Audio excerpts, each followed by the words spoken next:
Olá, tudo bem? Bem-vindos ao Vida e Teologia Podcast. Nós chegamos no nosso 10º episódio. Este é o último episódio do ano e vai ser muito especial. Quero lembrar você que a intenção aqui é sempre fazer teologia de forma simples, clara, intencional, para abençoar a sua vida, para que você possa servir a Deus com alegria, com intencionalidade, para a glória de Deus e também te ajudar a descobrir o seu chamado no corpo de Cristo. Bom, segundo Erwin Lutzer, no seu livro De Pastor para Pastor, só não confundir com o livro do Hernandes Dias Lopes, apesar do mesmo título, o chamado de Deus é uma convicção interior dada pelo Espírito Santo e confirmado pela palavra de Deus e pelo corpo de Cristo. Vou utilizar o título do livro Pastor, pessoa comum com chamado em comum, para dizer que Deus chama homens comuns para um chamado incomum. Na verdade, são homens comuns vivendo a vida ordinária com os seus sonhos e projetos pessoais, mas que ao ser chamado por Deus, se colocam à disposição dele para viver integralmente os sonhos e os propósitos de Deus, colocando-se sempre à disposição da igreja e da missão de Jesus. Muito bem, ser pastor é atender ao chamado de Jesus para apacentar as ovelhas, é guiar o povo de Deus como Deus deseja, tornando-se modelo para o rebanho.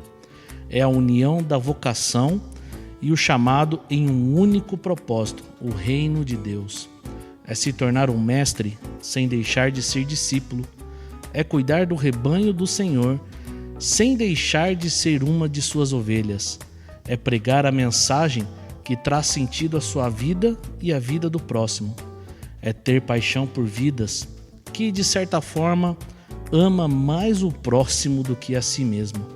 É sofrer com os que sofrem, alegrar-se com os que se alegram, é ser aperfeiçoado e capacitado por Deus para os desafios ministeriais, mesmo diante das evidentes imperfeições e limitações humanas.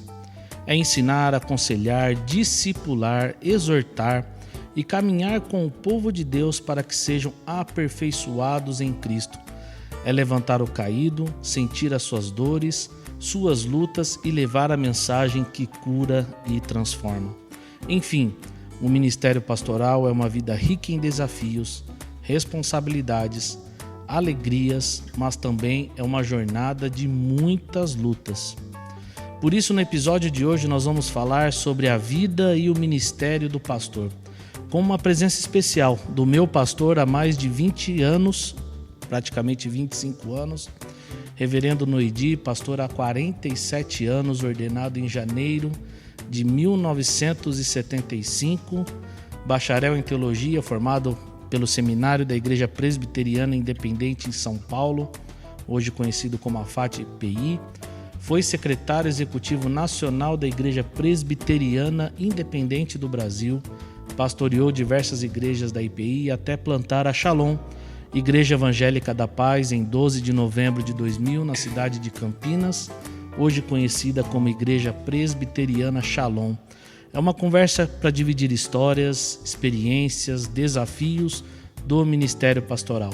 Pastor, quero te dar as boas-vindas e dizer que é uma alegria poder bater esse papo com você no dia de hoje.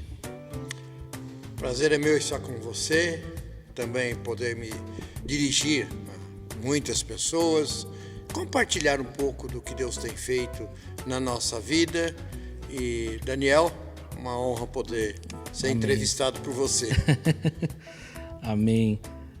Pastor, eu sempre gosto de começar falando com as pessoas sobre o ministério pastoral. Como você descobriu o seu chamado pastoral? Você se sentiu chamado primeiramente? Ou você foi impulsionado pelas pessoas que disseram que você tinha o chamado e isso foi despertado em você? Na realidade, foi bem antes de eu ter consciência dos fatos. Uhum. Eu fui consagrado a Deus desde a minha tenra idade. Eu tinha poucos meses de vida e meus pais quiseram mostrar o menino. Uhum. para minha tia, meus tios que moravam em Mandaguari. Nós morávamos em Cândido Mota, divisa com o estado do Paraná. Naquela época, atravessava-se de balsa e todo o trajeto era estrada de terra. E lá em Mandaguari eu fui acometido por uma enfermidade e o médico lá disse, olha, pode levar a criança para casa que não tem mais o que fazer.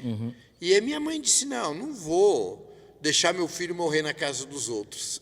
Papai e mamãe pegaram o ônibus, naquela época jardineira, né? Chegou num ponto que o papai pediu para o motorista, pararam debaixo de um pé de café, e o papai ali me consagrou ao Senhor, né? Agradecendo pelos meses que tinha estado com eles e dizendo, se ele sobreviver, ele é do Senhor. Então eu fui consagrado desde essa infância. Mas uma coisa importante para se destacar é que eu soube disso só depois que eu já estava no seminário. Depois que eu estava no seminário, meus pais contaram isso para mim e falaram, mas vocês nunca me falaram antes. Disse, não, porque não queríamos que você fosse influenciado por isso. Então, bem antes de eu ter a convicção.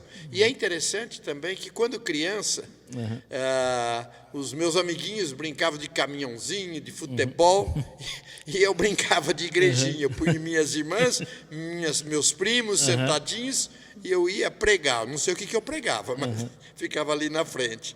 Então, desde a minha infância, eu nunca tive dúvida do meu chamado, e foi muito claro. É claro que isso é a minha experiência.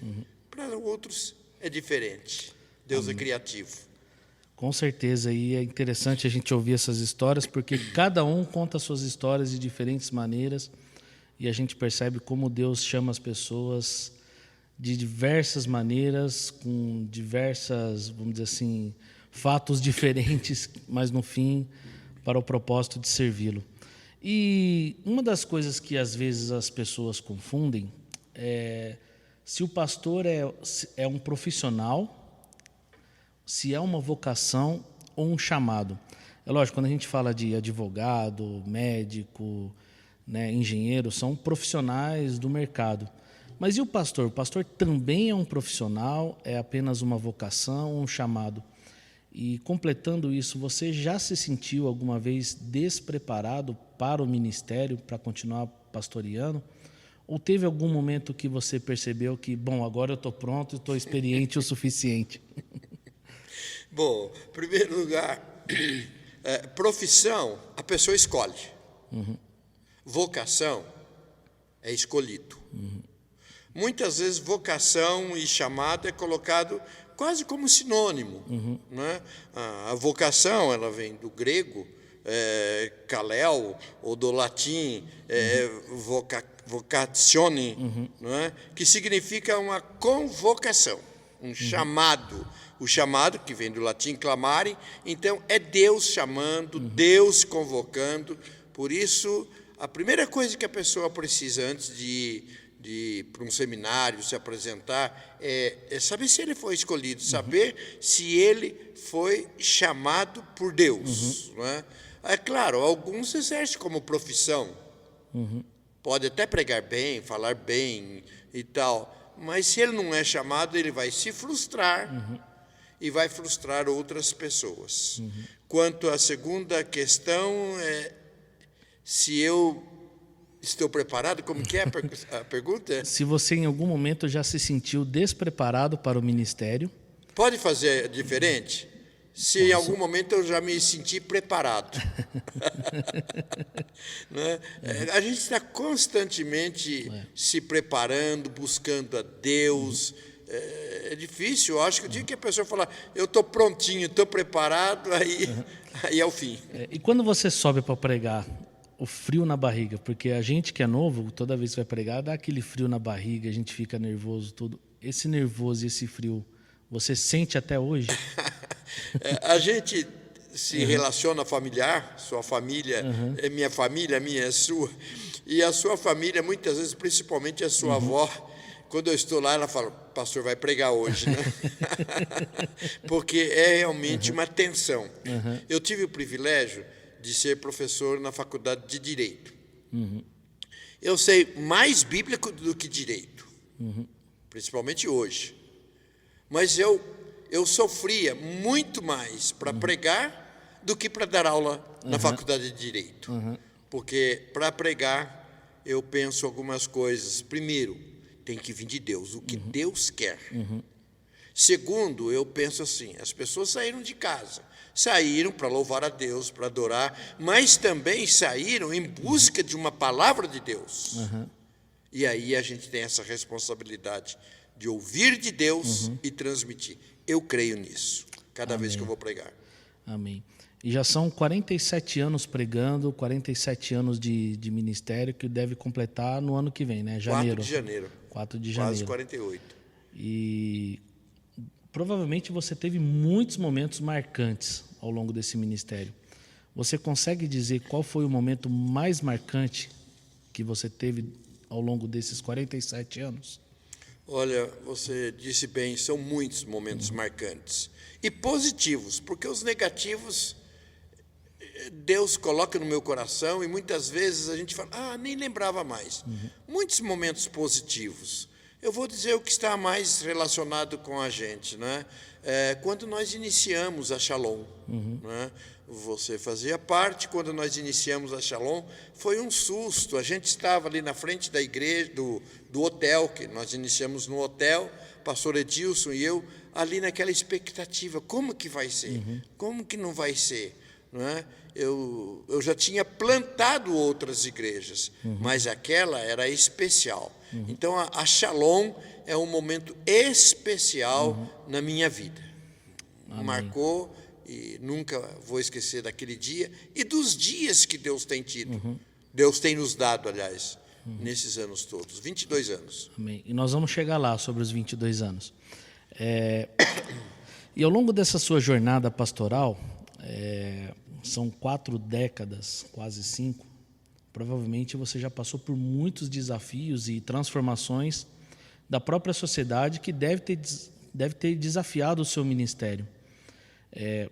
Qual tem sido, ao longo desse tempo, o seu maior desafio no ministério e como é que você lidou com esses desafios no início do seu ministério?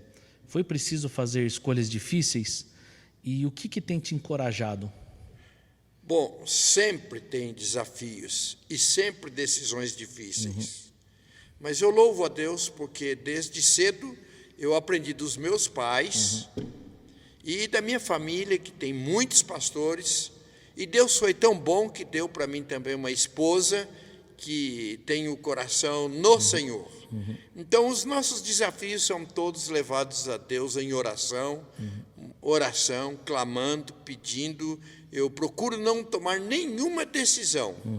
Uma coisa importante também, que eu sempre tive pastores sobre mim. E todas as decisões que eu vou tomar, antes de eu tomá-las, eu oro e converso com esses pastores. Não que sejam meus gurus, mas eles vão me ajudar, mostrando caminhos. E Deus tem sido muito bom e Deus tem me conduzido. Mas até hoje, constantemente eu tenho que consultar ao Senhor.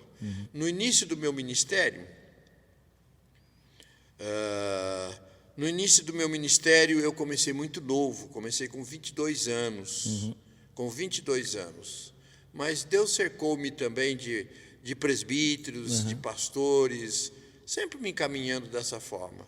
Foi sempre buscando a Deus até hoje, numa dependência total.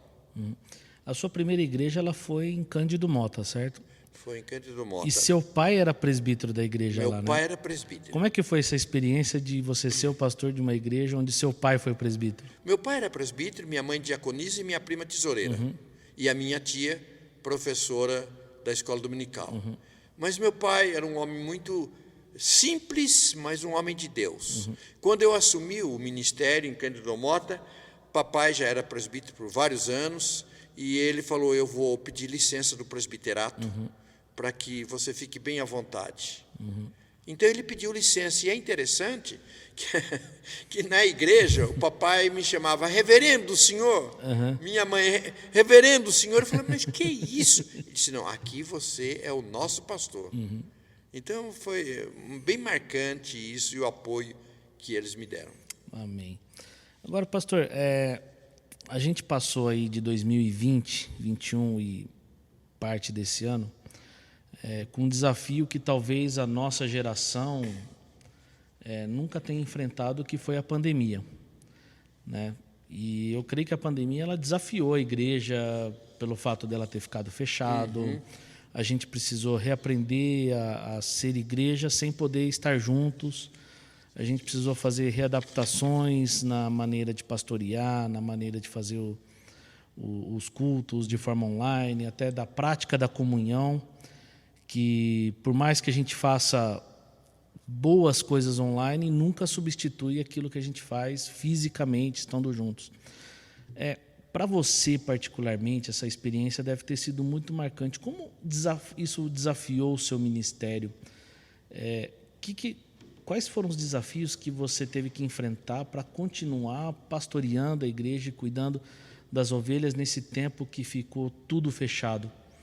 E depois desse tempo, a gente já quase aí num pós-pandemia, quais são as mudanças que você tem sentido na diferença da igreja antes da pandemia e após a pandemia? Na realidade, as mudanças já vinham acontecendo. A pandemia ela só acelerou. Não é? A pós-modernidade já vem trabalhando e mudando muitas coisas. Muitas coisas. E essa, aliás, é a minha preocupação de muitas vezes a gente querer manter a igreja da forma que era antigamente. Não é? Mudou, a igreja, a sociedade mudou. Não é? E nós temos que buscar nos atualizar. A mensagem é a mesma, o contexto a Bíblia é a mesma, o fundamento, a doutrina, mas muitas vezes a forma de trabalhar e de apresentar. E nós temos de estar numa constante busca de forma que chegue ao coração das pessoas. Mudou muito. No início do meu ministério, o forte de um pastor era a visitação. Media-se a qualidade do pastor pela visitação. Hoje, por exemplo, a visitação não é que o pastor não esteja pronto para isso, mas as pessoas disponíveis para receber a visita. Então, eu aprendi o ministério no olho, de conversa, e hoje a gente usa muita tecnologia. Confesso que isso às vezes me cansa, mas eu tenho que aprender e recorrer aos meus auxiliares nessa área, dentre elas você, pelo que eu sou agradecido. Não é? Muitas coisas para mim nessa parte de tecnologia. Eu não aprendi isso. Não é? E também, para eu aprender, é mais difícil nessa idade aprender as coisas. Então, graças a Deus, porque Deus tem me dado pessoas que entendem e que me ajudam. Eu grito, peço ajuda. Então, mudou isto. Mudou. Para melhor? Não sei.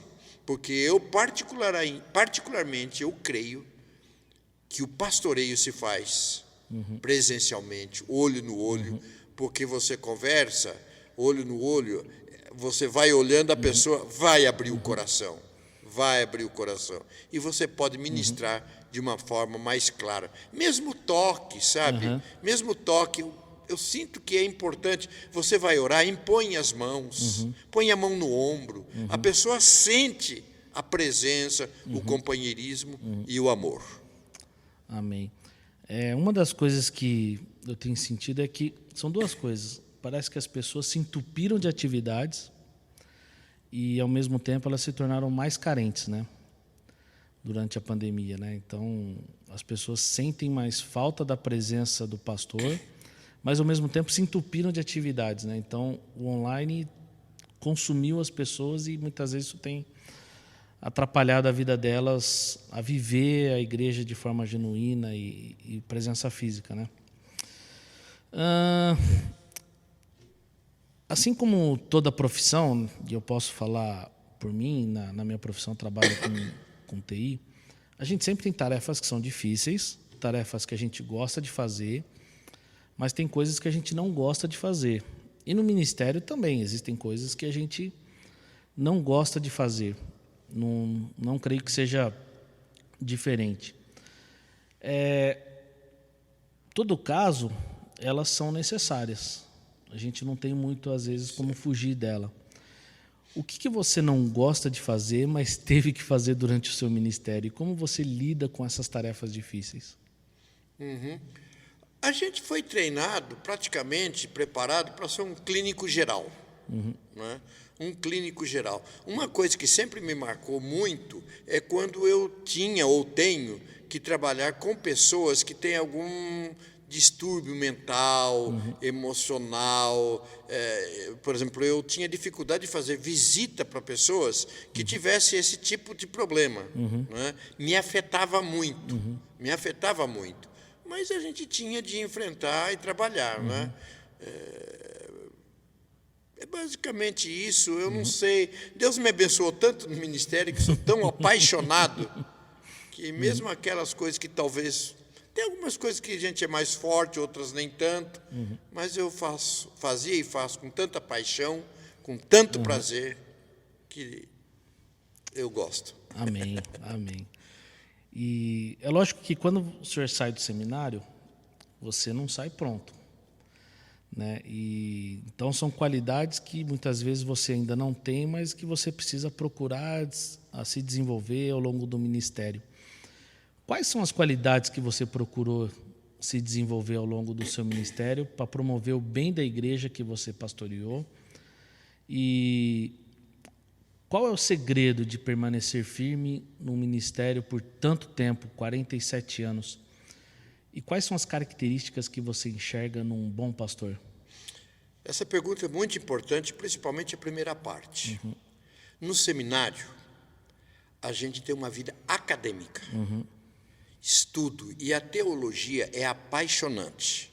Ela é apaixonante. E uma das preocupações que eu tenho é que muitos jovens que vão para o seminário, apaixonados pelo ministério, e no decorrer do tempo troca a sua paixão do ministério pela vida acadêmica. Então eu tenho conversado com muitos alunos, com muitos seminaristas ou jovens pastores, que a vontade dele é seguir a carreira acadêmica, teologia. Então, eu penso que no seminário, uma das recomendações, seminarista, trabalhe com igreja.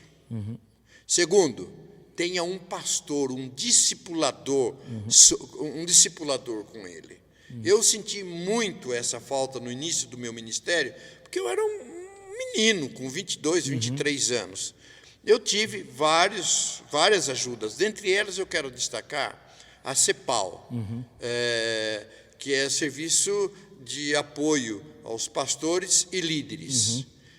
E eu busquei nesses encontros da CEPAL, onde eu fui muito abençoado. E depois dos congressos, eles tinham um programa para 10, 15 pastores, que eles convidavam a cada 3 meses, passava-se uma semana lá com esses pastores, Ari Veloso, Paulo Moreira e outros mais experientes, que me ajudaram muito. E hoje eu tenho o privilégio, eu fui convidado pela CEPAL. A CEPAL, de alguns anos para cá, passou a investir mais com missionários na Europa e agora tem sentido a necessidade novamente de voltar a trabalhar com pastores mais jovens.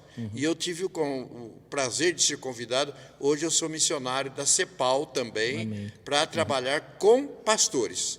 Eu tenho um ministério que eu desenvolvo hoje, que chama-se Cuidando de Quem Cuida, que já venho desenvolvendo. E a CEPAL, tomando conhecimento desse ministério, me convidou. Eu acho que é um organismo muito reconhecido e respeitado no Brasil. Então, a palavra que eu deixo para os jovens, seminaristas e pastores, é o seguinte: não caminhem sozinhos. Não caminhem sozinhos. Né? Procure sempre alguém que pastoreie, que acompanhe. Nós temos visto constantemente pastores deixando o ministério, tomando decisões mais drásticas, como suicídio e outros. Uma das coisas que precisamos pedir ajuda é estar convivendo com pastores mais experientes. Pegando esse gancho que você mencionou dos jovens que vão para o seminário, se apaixonam por teologia e esquecem um pouquinho da paixão por vidas, né? Quando a gente sai do seminário, você sai com a cabeça borbulhando de teologia, informação, e e eu costumo dizer que às vezes a gente sai com mais dúvidas do que certezas. E de repente você volta para a igreja e você tenta aplicar aquilo que você aprendeu dentro do seminário e, de certa forma, vão emergir necessidades da igreja. Para você, como é que foi essa experiência de sair do seminário, deixar essa vida acadêmica para lidar com a vida prática e comunitária da igreja? E quais são as diferenças do ministério pastoral que você enxerga hoje dos dias que você foi ordenado lá atrás, há 47 anos? Para mim foram 2 choques. Primeiro, quando eu fui para o seminário. Um menino, filho único, vindo lá do interior e chegar no seminário. Né? E quando eu cheguei no seminário, eu venho de uma família simples, pobre, e não tinha televisão. Quando eu cheguei no seminário, tinha a televisão, então à noite a gente se reunia para assistir o jornal, terminava o jornal, cada um ia para o seu quarto. E eu era, sabe, se você é um menino à frente da televisão, eu começava a assistir a televisão e eu agradeço muito aos veteranos meus, porque eles vinham, pegavam um livro, desligava a televisão e falava: Calouro, você veio aqui para estudar, não foi para ver televisão. E me davam um livro e depois me cobravam. Isso foi despertando em mim uma paixão pelo estudo, que eu tenho até hoje, continuo estudando. Estou fazendo doutorado em teologia pastoral com 71 anos, né? Quase 71. Sou apaixonado por isso. Porém, tem o seguinte, meu irmão. Eu sempre digo para os jovens pastores, não adianta você chegar na igreja e você dizer: o teólogo fulano diz isso, o teólogo ciclano diz aquilo, o beltrano diz outro. Isso não diz nada para a igreja. O que a igreja precisa é de Bíblia. Então, nós estudamos teologia, aprendemos tudo lá, mas a gente tem que aprender a ser prático. A minha preocupação não é falar para a mente, é falar para o coração. Esses tempos atrás eu fui pregar num seminário, e alguns seminaristas fizeram depois crítica, fiquei sabendo. Eu disse: deixa tranquilinho, daqui uns anos a gente volta a conversar. O que a gente precisa se preocupar é falar para o coração das pessoas, porque cultura nós vemos em televisão, vimos em palestras, mas na igreja é palavra de Deus, é Bíblia, é mensagem para o coração. Amém. E outro ponto que você mencionou também foi a necessidade que você sempre sentiu de ter conselheiros. Né? Sempre que você tomava uma decisão, você consultava, e acredito que continua consultando alguns pastores. Eu lembro que lá no começo da Shalom, você e o pastor Edilson juntos ali, formaram um conselho chamado Conselho de Ética e Honra, que era o pastor Alfredo, lá de Araçatuba, da Ágape, o pastor Neco, que faleceu recentemente, e o Roberto Lai, de Curitiba, que trabalha com o Ministério de Células. E eu lembro que o propósito, você deixou claro para a igreja, era muito claro, de ser pastores dos pastores. Certo. E você sempre fez questão de caminhar com pastores, de estar junto. O pastor, ele também precisa de um pastor? Qual foi a importância de ter homens na sua vida que foram seus pastores já durante o seu ministério? Aquilo que eu disse, o pastor não pode caminhar sozinho. Ele não pode caminhar sozinho. Ele precisa ser pastoreado. E, na ocasião, quando nós iniciamos a Shalom, era uma igreja local, nós não tínhamos presbitérios. Mas o pastor Edilson e eu entendemos que nós tínhamos que prestar conta para alguém. Foi quando nós, então, temos esse nome, né? Chique, pastor de honra, alguma coisa assim, não me lembro o nome. Ética e honra. Ética e honra. Isso. Dentre eles, até hoje, o pastor Alfredo é o pastor que eu constantemente, eu prego lá, ele prega aqui e conversamos constantemente. O outro pastor, hoje, já tem mais de 20 anos, é o Armandão Padovan. Ele está no Canadá, já estive com ele vem para cá, e a gente se conversa sempre. Hoje a gente tem a internet, não é? Então, volto a insistir. Esse foi uma coisa que me ajudou muito. Eu sempre fui pastoreado. E pastores, jovens e idosos, e seminaristas, escolham um pastor. Esse é o meu pastor. E você tem feito questão ultimamente de andar com pastores, né? Você é secretário de apoio pastoral do presbitério e do sínodo. O que fez você despertar essa paixão de estar com pastores e ser pastor dos pastores também? Eu posso dizer que eu conheço um que é o de Indaiatuba, né? Que é o Ademir, que fala que você é o pastor dele. O que fez despertar em você essa necessidade? Bom, o que fizeram para mim, eu quero ser para os outros pastores.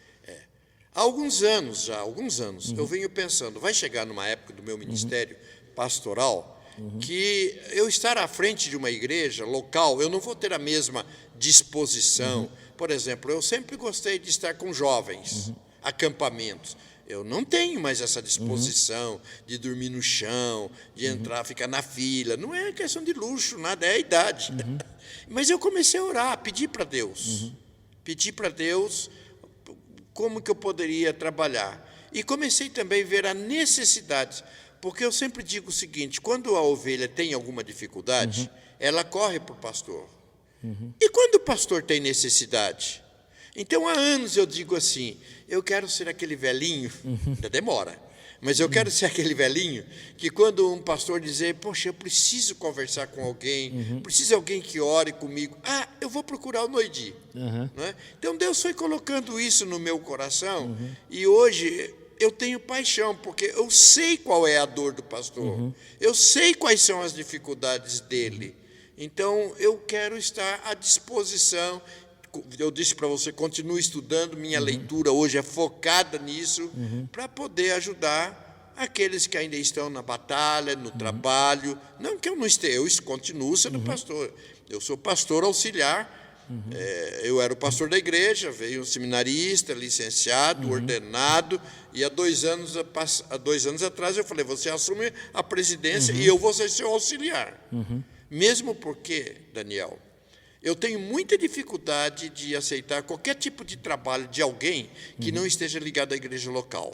Então, você me conhece, sabe, eu não trago cantor, não trago pregador, conferencista, porque é na igreja local. Eu creio na igreja local. E é na igreja local que a gente pode saber como trabalhar. Então, uma pessoa que está fora de uma igreja local, ela vem pregar e não toca.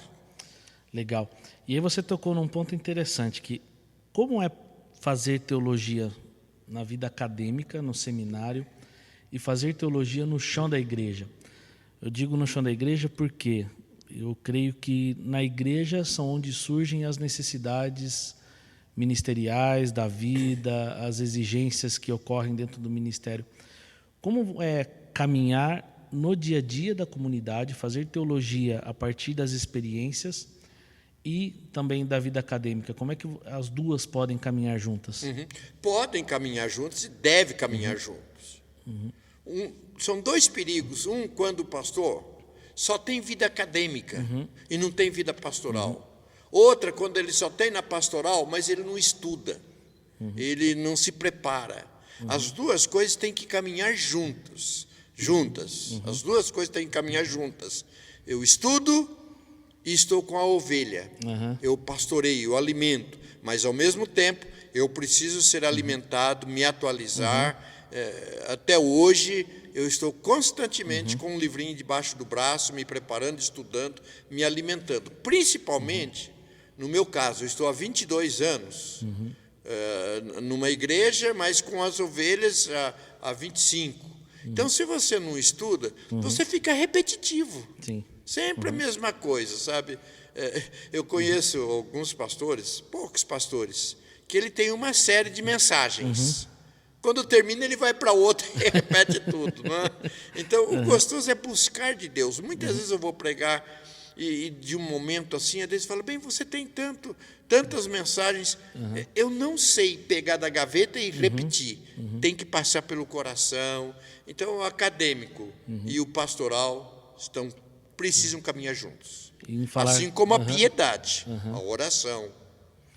E falando disso tudo, bom, se entrar lá na sua sala, a gente vê o tamanho da biblioteca, né? O Hernandes Dias Lopes, ele fala um negócio interessante, que quando ele vai visitar um pastor, ele sempre olha para a biblioteca do pastor, para saber se ele está lendo ou não. Então, se alguém entrar no gabinete do pastor no ID, vai ver que tem uma porção de livros lá, né? Pois é, eu entro na biblioteca e eu olho também a biblioteca do pastor, mas por dois motivos. Primeiro, se ele está lendo. Segundo, eu vou conhecer o pastor pelos livros que ele lê. Na minha biblioteca, na realidade, eu tenho duas grandes que você conhece. Eu tenho material teológico pesado, doutrinário, que na época do seminário eu comprava, sempre gastei muito dinheiro, mas hoje eu compro também muitos livros que são devocionais, que falam para o meu coração, porque eu não posso encher o coração da ovelha de teologia, ela nem vai entender, é de palavra. Então, eu tenho esses dois tipos de livros, e sou ciumento. Às vezes, alguém vai, posso pegar um livro para levar? Pode, anota aí quando você devolve. Alguns livros que eu nem vou mais usar, às vezes eu precisava até esvaziar minha estante, mas a gente se apega. Legal. E você também teve a ideia de escrever um livro alguns anos atrás, acho que uns 5, 6 anos atrás. E qual foi a sua intenção em escrever um livro voltado para pastores? E por que você deu o nome do livro? Pastor, pessoa comum com chamado incomum. Isso. Na realidade, eu fui convidado para um café com pastores aqui em Campinas. Interdenominacional. Tinha antigamente, nem sei se tem ainda, Conselho de Pastores. E nós eu fui convidado, eu fui. Tinha ali talvez uma centena de pastores. E veio um pastor de São Paulo, de uma igreja grande. E ele contou quantos mil membros tinha, quanto que era a arrecadação, o patrimônio, e foi contando tudo. E no final ele disse o seguinte: pastor, se a sua igreja não cresce, o problema é você.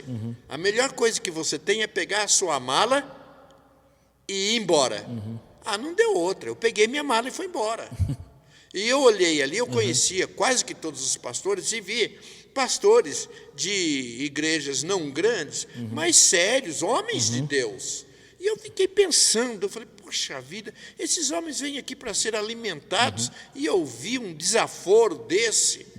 No carro, enquanto eu estava indo embora, Deus colocou no meu coração para compartilhar algo que um pastor que nunca foi pastor de uma mega igreja, nunca foi com conferencistas de grandes eventos, nunca tinha escrito um livro, mas que tinha consciência do chamado. Então, não é uma autobiografia. Compartilho algumas coisas, mas o meu objetivo ali era inspirar outros pastores.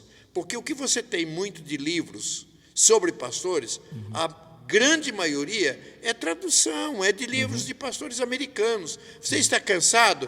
Vai tirar férias lá, em sei lá onde, você tem o ano sabático.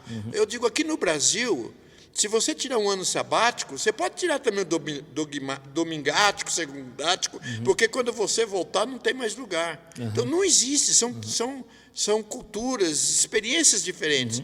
E eu quis nesse livro compartilhar, né? Compartilhar de um pastor tupiniquim, um pastor que sabe o que é ser pastor no Brasil. Você pretende escrever outros livros ou não?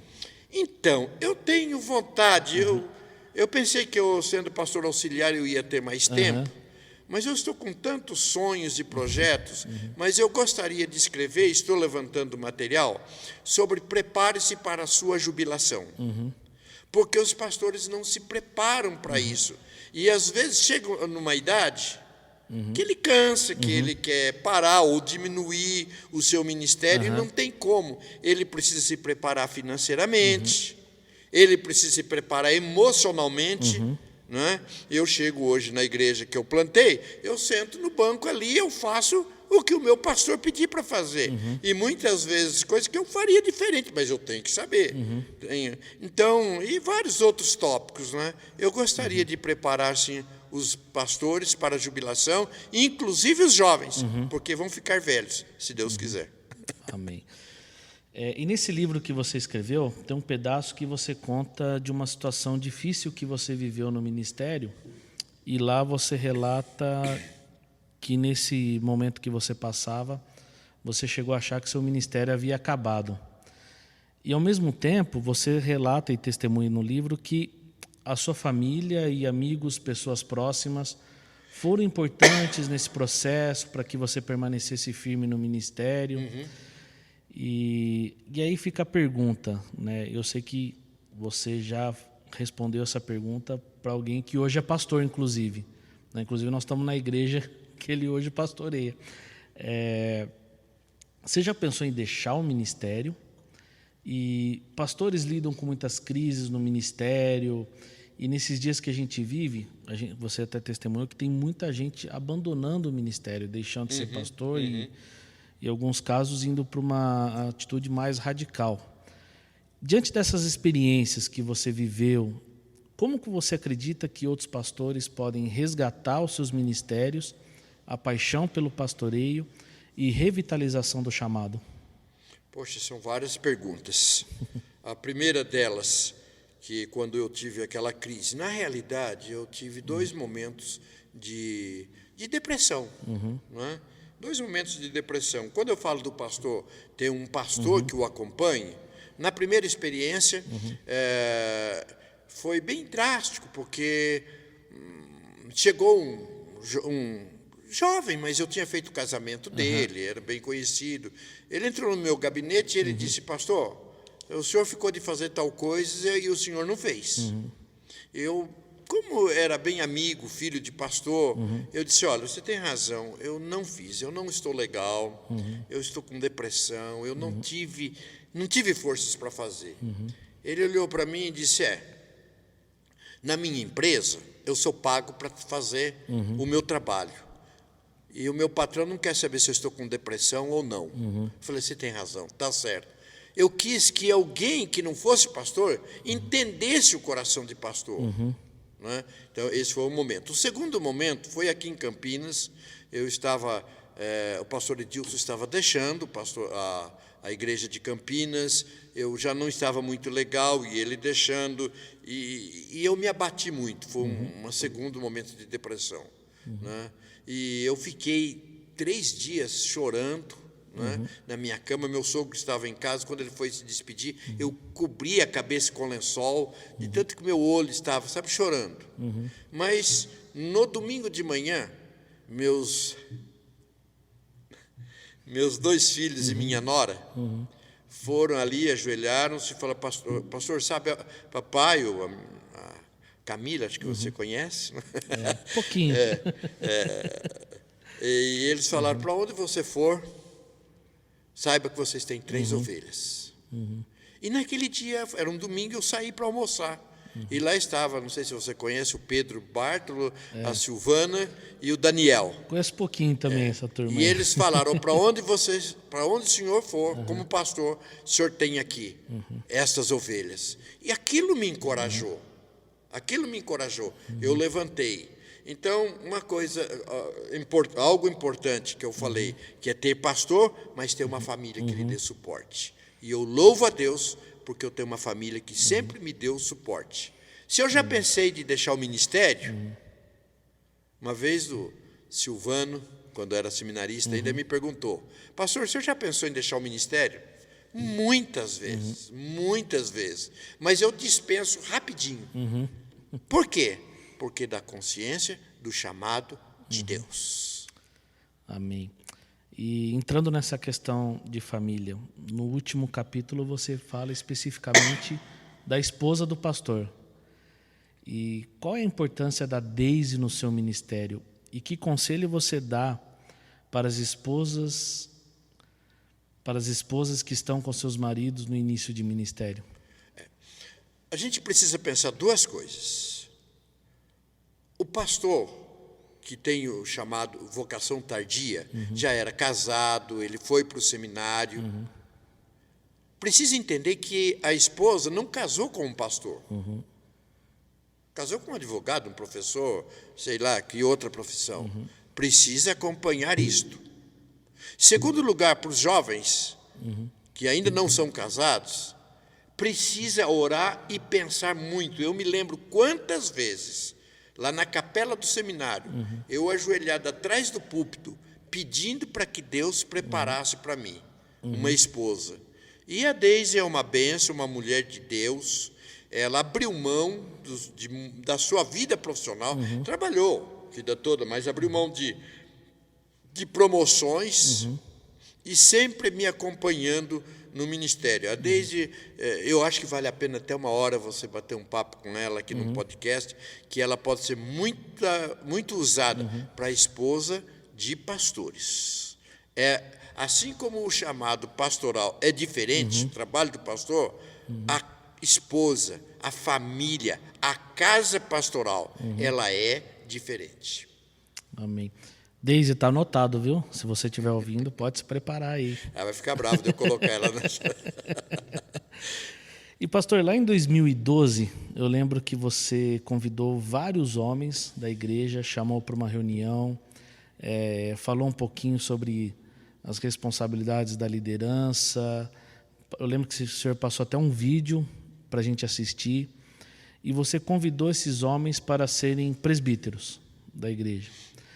E eu lembro que você disse muito bem assim, não respondam agora, vão para sua casa, orem, conversam com suas famílias, depois vocês me dão a resposta e eu vou visitar vocês.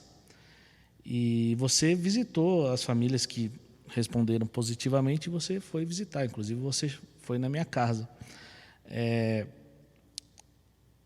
É fato que o ministério envolve toda a família, seja do presbítero, do pastor.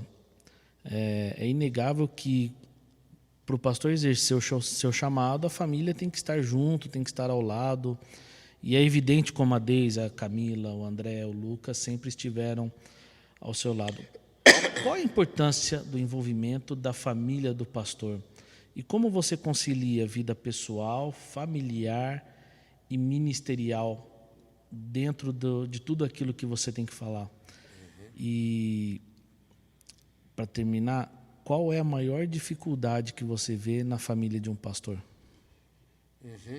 Bom, a primeira, desculpa, eu não Tá. É só para eu ir ponto a ponto. A primeira qual a importância do envolvimento da família do pastor? Certo. Muito bem. O pastor é diferente de qualquer uma outra profissão. Se eu perguntar para você, como que chama a esposa do seu dentista? Como que chama a esposa do seu oftalmologista? Quantos filhos tem o seu barbeiro? O que eles fazem? Agora, do pastor, sabe o nome da esposa, o que ela faz, né? No que ela trabalha. Né? Então, tem essa família, os filhos, né? A participação, a presença dos filhos. E eu louvo a Deus, porque tanto a Deise como os meus filhos souberam priorizar isso. Né? E a gente sempre foi muito amigos. Todas as férias é uma coisa que... hoje os pastores estão mais assim, mas anteriormente o pastor não tirava férias. Fiz questão, sempre nós tirávamos férias com a família, meus filhos, mas uma coisa também, todos os anos eu tirava férias com os meninos, mais alguns dias, só eu e a Deise. E isso é até hoje. Né? Bom, hoje quase não saio mais com os meus filhos, são adultos. Né? Se bem que em janeiro eu vou estar com o meu mais novinho, de 41 anos, né? Mas com a Deise. Então, você precisa trazer a família, entender, que a família entenda o seu ministério. E nós estávamos conversando, não sei se foi o André ou a Deise, que falou, não existe o Noidi sem ser pastor. Ele é mais pastor do que Noidi. É uma questão de chamado, de prazer naquilo que faz. Se o pastor não tiver com o seu coração pegando fogo, apaixonado por Jesus, motivado, é muito difícil ele se manter. Você pode até ir para o seu trabalho se você não está muito motivado. Mas para o pastor, se ele não tiver com o coração apaixonado por Jesus, pela obra, vai ser um frustrante para ele e para as ovelhas. E qual que é a maior dificuldade que você enxerga na família de um pastor? É justamente quando o pastor não acompanha. Eu tenho a família não acompanha. Eu tenho várias experiências nesse sentido. de um pastor que é conhecido mundialmente, eu não vou citar o nome dele, mas ele é conhecido mundialmente, um pastor mesmo. Tal. Ele tirou 1 ano do ministério dele para acompanhar com psicólogo, para trabalhar a família, o relacionamento dele com a esposa, para ele poder voltar. Né? Tem até um caso de um pastor que também foi famoso dentro de uma denominação, e ele e a esposa não se davam muito bem. Um dia ele pôs o papel na máquina de escrever e ele entregou o ministério e deu uma surra na esposa.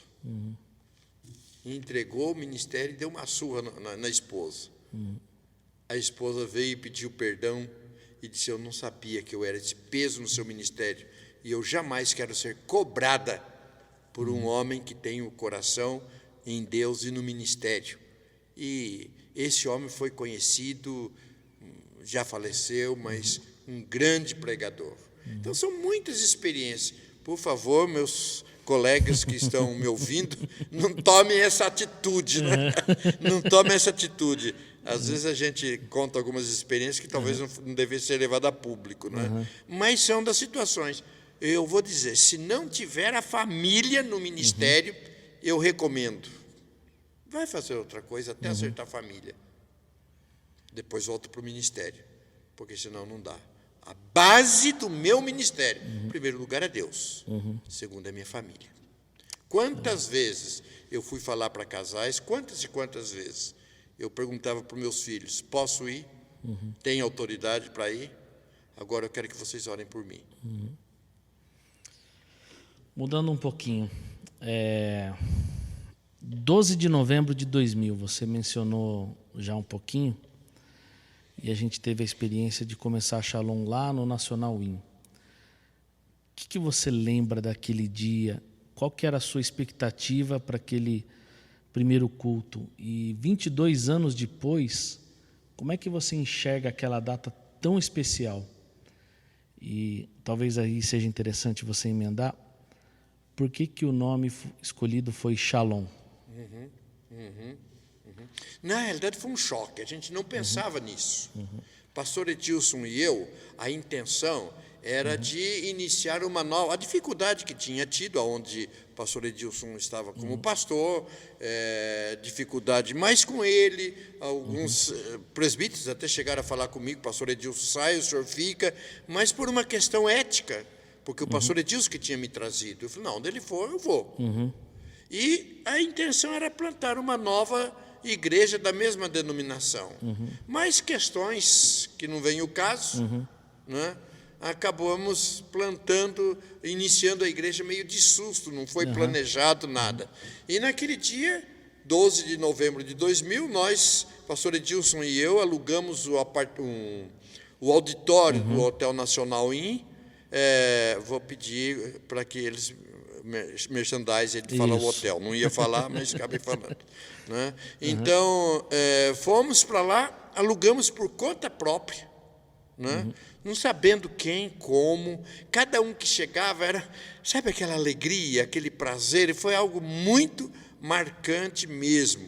Shalom veio do nome seguinte: no início, até pensava-se em colocar Igreja Presbiteriana Shalom, mas eu falei: não podemos colocar, porque não estamos vinculados à Igreja Presbiteriana, porque muitas pessoas confundem doutrina, né, com eclesiologia. Então, a questão da doutrina nossa era calvinista, reformado.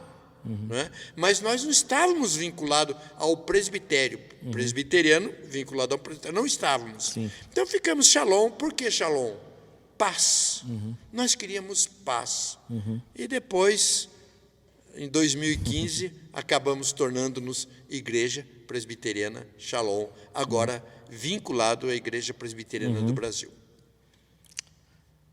E olhando para trás, como é que você vê hoje aquela data? Não, aquela data foi significativa. O que Deus fez daquela data, nós tivemos momentos excepcionais, gratificantes, experimentamos avivamento. Agora, é algo que acontece, foi um momento especial inesquecível, inesquecível. Momento muito forte, trabalhando ao lado do pastor Edilson, um homem de Deus, um ministério de louvor, que tinha um Marinho Brasil e um grupo de músicos. Então foi um tempo muito especial. Naquele dia nós já iniciamos com a banda. Amém. Pastor, deve ter muitas, mas você consegue citar 3 das maiores alegrias como pastor há tantos anos? E depois de 47 anos, que sonho você ainda tem no seu ministério a realizar? 3 alegrias. Uma delas foi a plantação da Shalom, Igreja Evangélica da Paz. Depois, Igreja Presbiteriana Shalom. Né? Essa foi uma grande alegria. Né? Tenho muita alegria quando reunimos-nos para receber novos membros. Isso é a paixão do meu coração, é evangelismo, e quando nós recebemos novos membros. Né? De ver Deus fazendo milagres na vida de pessoas. Né? São muitas emoções. É legal você mencionar sobre novos membros, porque eu acho que é uma das reuniões mais gostosas, né? Sim. E é aquela sensação de, puxa, o Senhor está vivo, continua operando, transformando corações. Então, é uma das reuniões mais gostosas que tem, é receber pessoas, principalmente novos convertidos, né? Exatamente. Porque uma das coisas que me chama a atenção é que muitas vezes nós recebemos novos membros, mas muitas das vezes por transferência. Só que eu digo isso, no reino de Deus não mudou nada. É como se alguém mudasse aqui em Campinas de uma casa para outra. Continua sendo cidadão campineiro. Não houve aumento na cidade. Então, eu louvo a Deus. Deus tem trazido para junto de nós homens e mulheres que vêm nos ajudar. Louvo a Deus. Mas o gostoso mesmo é quando a gente vê que alguém deixou o reino das trevas para ser um cidadão do reino de Deus. Isso é evangelismo. Amém. Uma das experiências que nós tivemos também na Shalom foi de plantar a Shalom Cosmópolis. Se eu não me engano, em 2006 ou 2007 nós começamos. E eu pude participar principalmente do começo ali. Eu lembro que eu ia todo domingo com o Marinho. Mas para você, como pastor naquela época, como é que foi essa experiência de plantação de uma nova igreja? E é interessante mencionar que ela começou por causa de uma célula, né? Sim. A célula, deixa eu falar um pouco sobre isso. A célula mudou muita coisa. Você anteriormente falou sobre pregação, né? E sair do seminário com teologia e tal. A célula me ajudou também, porque quando a gente prega, tem uma célula, as pessoas vão discutir na célula aquilo que você pregou. Então, faz com que você torne uma mensagem mais... que entenda com mais facilidade, que seja mais clara. E isso me ajudou na mudança do meu estilo de pregação. E com células, né? Nós tínhamos um presbítero que era de Cosmópolis, né? E ele vinha na nossa célula. E a célula... ele vinha para cá e eu insistindo para fazer uma célula na casa dele. Não, tal, ele vinha para cá. Até que um dia, ele descendo numa célula aqui em Campinas, descendo do carro, vieram os assaltantes, levaram o carro, quiseram levar as crianças, graças a Deus deu tempo de tirar as crianças. Mas na semana seguinte ele disse, olha, pastor, eu vou abrir aqui em casa. Eu falei, glória a Deus, glória a Deus. E a célula na casa dele cresceu, foi 1, 2, 3, aí a gente alugou um local, começou, e hoje é uma igreja muito bonita, muito viva. E o pastor que está lá, foi um pastor também, que ele veio de uma outra denominação, não como pastor. Ele veio, trabalhamos juntos, foi nos acompanhando, discipulando, é um homem de Deus, está fazendo um trabalho maravilhoso. Isso é alegria. Eu gostaria de ter disposição, disponibilidade para plantar novas igrejas. Amém. Quem sabe Deus não reserva ainda essa experiência, né? Pois é. E quando você olha para trás, eu tenho certeza que você enxerga muitas pessoas que foram suas ovelhas, e eu posso dizer que eu conheço algumas, que hoje são pastores, presbíteros, diáconos, missionários, homens e mulheres que você pastoreou há muitos anos, batizou, fez casamentos e hoje estão no ministério servindo a Deus. O quão significativo é isso para você, ver pessoas que antes eram apenas suas ovelhas e hoje são seus parceiros e companheiros de ministério? Isso é uma realização e é um legado. É um legado. Porque eu sei, vai chegar um tempo que nem o que eu faço hoje eu vou conseguir fazer.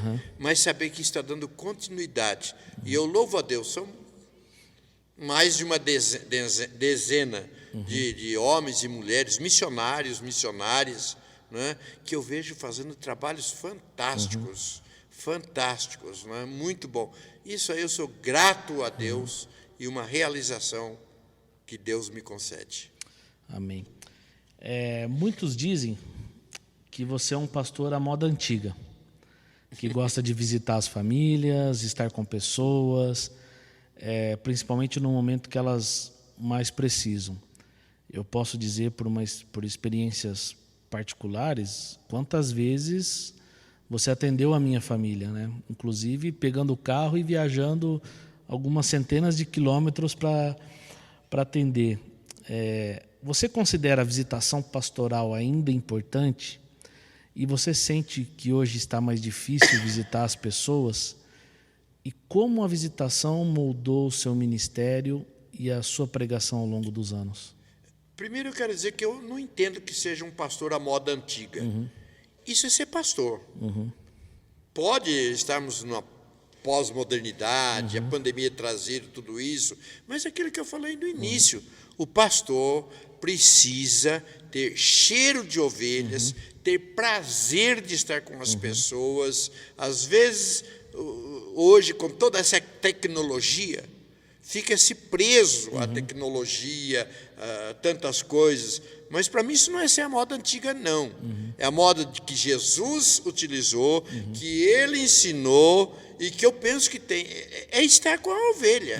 Eu pastorear, é ir além do púlpito, sabe? Ir além do púlpito. Eu tenho prazer nisso e o pastor precisa ter prazer. Pastor que não gosta de gente não serve para ser pastor. Desculpe aí quem está me ouvindo, mas é o meu sentimento. Às vezes você diz que pastor precisa ter cheiro de ovelha, né? Cheiro de ovelha. E diante das demandas ministeriais, né, muitos enxergam, às vezes, o pastor como um executivo da igreja, um CIO, né? Devido às grandes demandas que o ministério tem hoje. Mas quais são os riscos que você enxerga que podem desviá-lo da missão diante a tantas demandas? Às vezes são coisas que são colocadas como importantes, como boas, e se a gente não tomar cuidado, seja a leitura de um livro, às vezes a gente se empolga tanto com o livro e deixa a Bíblia. Eu tenho que fazer esse trabalho para a igreja, eu tenho que cuidar disso, e vai tirando o nosso tempo com Deus, né?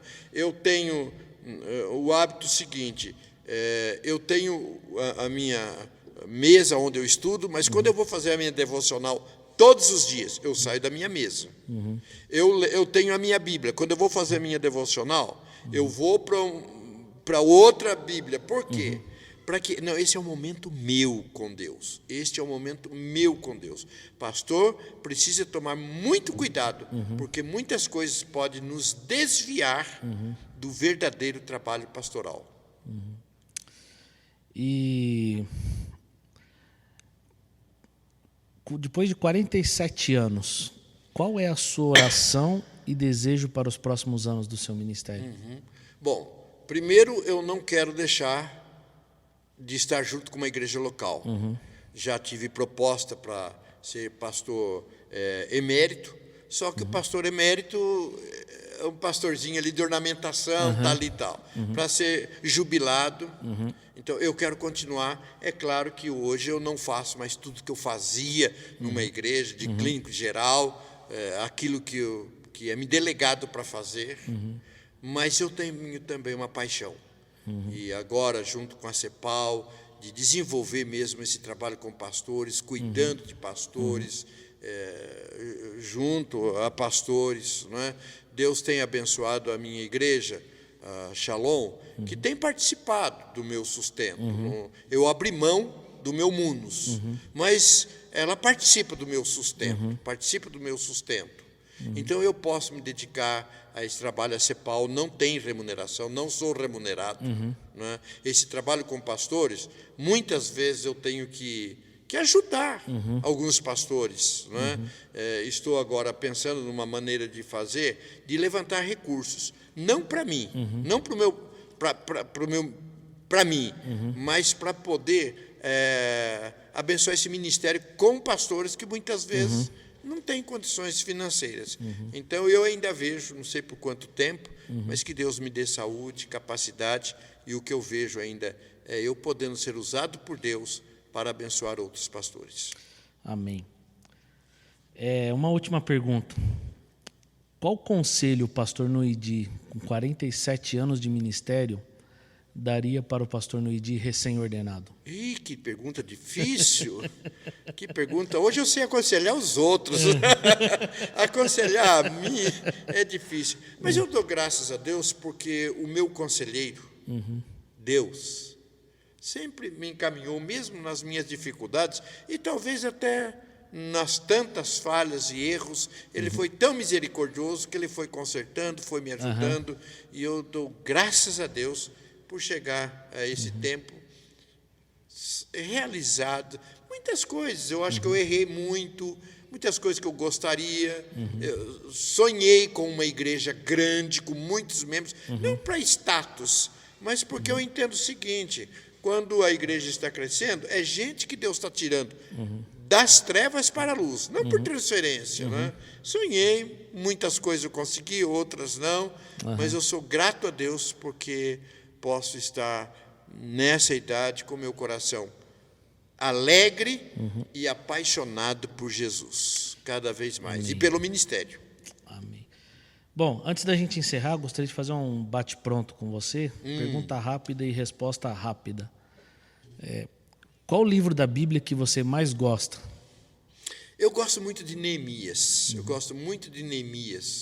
Da forma que ele vai trabalhando, ele vai preparando, ele vai encorajando, ele tem que trabalhar com planejamento. Quando ele chega ali, o que você está... Seu coração está triste, por quê? O que aconteceu? E ele sabe... E ele diz: olha, fiquei sabendo dos meus familiares, porque com a autoridade que ele estava falando, ele sabia que aquela autoridade dava valor aos antepassados. Daí, o que você precisa para ir para lá? Preciso de tanto de madeira, preciso disso, preciso de autorização. Ele sabia das coisas, uma pessoa planejada, como que foi, e encorajado. E uma das coisas que me chama a atenção nesse trabalho que eu estou, é que muitas vezes, a gente lê ali em Neemias, que ele vai andando e ele diz: Neemias e o seu moço. Quer dizer, ele discipulava, ele já tinha alguém que ele estava discipulando e ensinando. Eu gosto muito de Neemias. 3 pregadores que você gosta de ouvir e não vale falar você mesmo. Eu raramente me ouço, raramente. Não sou muito fã de mim, não, como pregador. Bom, eu tenho que pensar. Talvez como expositor bíblico, eu gosto do Augusto Nicodemos, como expositor. Né? Como mestre, eu gosto do pastor Eudilson Botelho. Como evangelista e pastor para o coração, eu gosto do Pascoal Piragini, que é pastor lá em Curitiba da PIB. Mas tem vários outros. Eu ouço muitos. E eu sempre digo para pastores: ouça outros e ouça outros bons. Ouça outros bons. Um livro que marcou a sua vida e a sua caminhada cristã. Bom, eu leio direto, mas eu gostaria de citar 2 que marcaram a minha vida.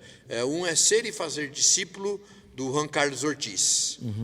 Porque a gente até então não sabia nada sobre discipulado. É um livrinho pequeno e aquilo abriu a minha mente. E um outro é Uma Igreja com Propósito. Não é aquele devocional que muitos conhecem. Né? Uma Igreja com Propósito, do Rick Warren, fez muita diferença na minha vida. Quem é a sua referência pastoral Eu sei que você pode falar que é Jesus, que eu imagino, mas quem é o pastor que para você é a sua referência pastoral? Eu tenho alguns também, mas eu vou no meu pastor da infância. Marcou a minha vida e da minha família. Reverendo Azor Etz Rodrigues. Ele era pastor em Assis, eu morava em Cândido Mota, era vizinho, e o dia que ele vinha, e eu noto às vezes que até hoje, até hoje, eu tenho assim, alguns jeitos dele, sabe? De falar, entonação, marcou muito, embora na infância, que foi o meu pastor, mas marcou, um homem de Deus. Qual a sua maior motivação no ministério? Agradar o coração de Deus e ser usado para transformar e abençoar vidas. Amém. O que você diria para aqueles que desejam ser um pastor? Primeiro, consulte a Deus se você é um vocacionado, é um chamado, é um escolhido. Esse chamado ele é confirmado de algumas maneiras. Uma delas, a primeira, é da parte de Deus. Da parte de Deus. Segundo, vem a igreja também se manifestando e mostrando. Terceiro, a sua paixão por Jesus. Você tendo isto, você vai dando os passos que Deus vai abrindo as portas. Agora, se você não tem convicção do chamado, não entre, que vai ser uma fria. O que é Cristo para você? É uma resposta tão básica, mas eu não vejo outra. É o sentido da minha vida. É o sentido da minha vida. É Jesus acima de tudo, de todos, até de mim mesmo. É o sentido da minha vida. Amém. Pastor, obrigado pelo privilégio. Ordens. Foi gostoso conversando assim num bate-papo. Eu sou o que eu sou, desse jeito. No meu livro, um dos que fez a apresentação foi o K, diretor de seminário daqui sul-americano.